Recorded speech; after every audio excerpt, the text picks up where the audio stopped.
बहुत ही अहम रोल रहा है, किरदार रहा है सारे लोगों का।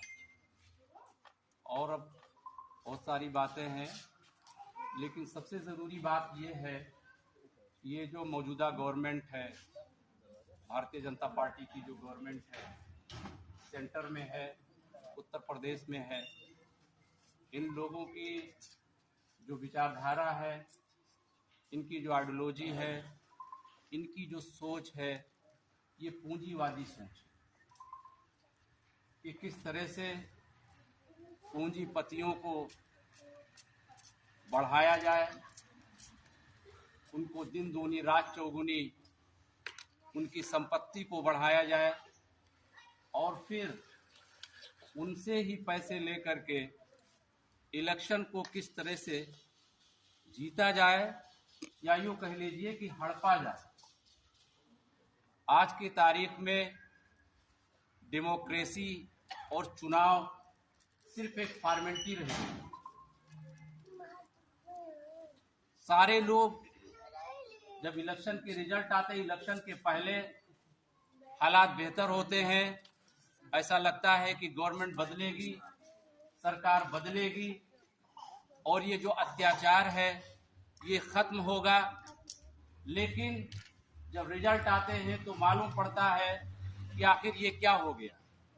जैसे बिहार में हुआ, बिहार में पिछले 20 सालों से भारतीय जनता पार्टी नीतीश कुमार की सरकार थी, लोग तरह तरह कर रहे थे, आम आदमी परेशान था, किसान परेशान था, मजदूर परेशान था, विद्यार्थी लोग, नौकरी के लिए लोग संघर्ष कर रहे थे, लोग लाठियां खा रहे थे, पुलिस उनके ऊपर लाठियां भांज रही थी और ऐसा लग रहा था कि अब ये सत्ता खत्म होगी और फिर से किसान, मजदूर, गरीब की सरकार आएगी।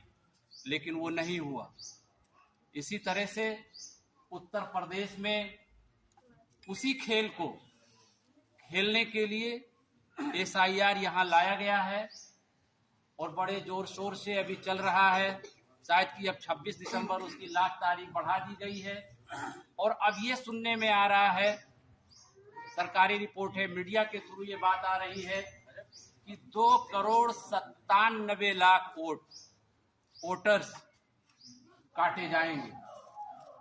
अब वो ये बताया जा रहा है कि इसमें मृतक हैं, ये भी बताया जा रहा है कि डुप्लीकेट हैं और उसके बहुत सारे कारण जो है वो बताए जाएंगे। लेकिन ये नहीं बताया जा रहा है कि इतना काटे तो जा रहे हैं, लेकिन जोड़े कितने जा रहे हैं और जिनका जो नाम जुड़ रहा है वो लोग कौन लोग, ये बहुत ही जरूरी है। और यही बिहार में हुआ था। वहां भी बड़े पैमाने पर वोट काटने की बातें मीडिया के थ्रू जब आई थी, उसके बाद विरोधियों ने जब वहां संघर्ष किया तो पता चला कि अब सिर्फ और सिर्फ 65 लाख वोटर्स के नाम काटे जाएंगे।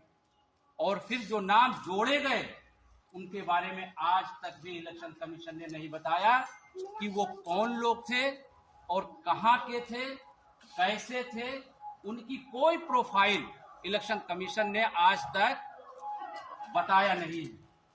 तो यहां उत्तर प्रदेश में भी सरकार, सेंट्रल गवर्नमेंट, स्टेट गवर्नमेंट और इलेक्शन कमीशन ये मिलकर के इसी तरह सा खेल यहां उत्तर प्रदेश में खेलने की तैयारी हो रही है। और हम सभी लोगों को इसके लिए जागरूक होना है और ये हम लोगों को सुनिश्चित करना है कि नाम तो जो काटे जा रहे हैं ठीक है, लेकिन जो नाम जुड़ रहे हैं वो हर बूथ पे नाम किसका नाम है। क्योंकि लोकल लेवल पे जब नाम कटता है तो हम जानते हैं कि हमारा कट गया, भाई का कट गया, उनका कट गया, उनका कट गया। लेकिन जो लिस्ट फाइनल होकर के जिनका नाम जुड़ करके आएगा उनका भी हम लोगों को पुनर्निरीक्षण करना पड़ेगा कि वो कौन लोग हैं जिनका नाम बूथ पर जो है वो जोड़ा गया है। अगर उनको हम निकाल नहीं पाए और उनका पता हम अगर नहीं लगा पाए तो फिर ये लड़ाई हम जो है वो हार जाएंगे।